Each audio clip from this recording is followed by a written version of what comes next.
La vue spirituelle est toujours un miracle du ciel, ce qui signifie que celui qui vraiment voit spirituellement a expérimenté un miracle dans le fondement de sa vie. Toute sa vie spirituelle jaillit d'un miracle. Le miracle de la vue donnée à des yeux qui n'ont jamais vu. C'est justement ici que la vie spirituelle commence, ou la vie chrétienne a son commencement, en voyant.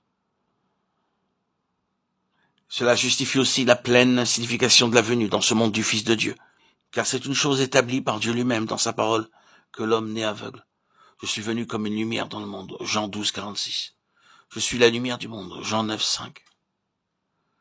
Cette déclaration, comme vous le savez, se trouve dans la section de l'évangile de Jean où le Seigneur Jésus s'occupe de la cécité. Pendant que je suis dans le monde, je suis la lumière du monde. Et il illustre cela en guérissant l'homme aveugle de naissance. Pour quiconque prêche ce miracle, doit être enregistré dans son histoire. Le fait que ce miracle se reproduise dans chaque auditeur ne dépend absolument pas de lui. C'est là où il est si impuissant et si absurde. Peut-être est-ce ici que, dans un certain sens, nous trouvons la folie de la prédication. Un homme a pu voir et prêcher ce qu'il a vu, alors qu'aucun de ceux qui l'écoutent n'a pas vu ou ne voit pas.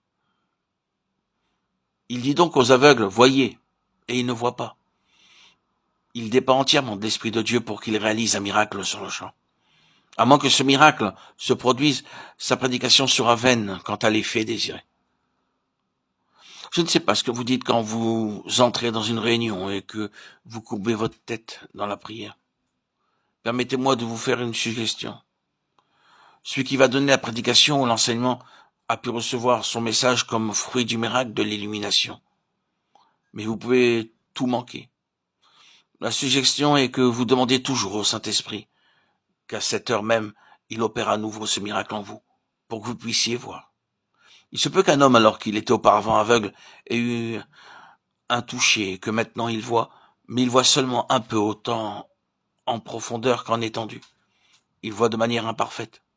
Il existe encore une certaine mesure de distorsion dans sa vision. Un autre toucher du ciel est nécessaire afin qu'il puisse voir toutes choses correctement, parfaitement. Mais ce n'est pas encore la fin, car ceux qui, dans cette mesure, voient les choses correctement, parfaitement, ont encore des possibilités venant de Dieu pour voir d'immenses étendues. Cependant, un esprit de sagesse et de révélation est toujours nécessaire pour que cela se réalise. Tout est du ciel, tout au long du chemin. Qui l'obtiendrait autrement? N'est-ce donc pas la constante permanence de cet élément miraculeux qui donne à une vraie vie spirituelle sa réelle valeur?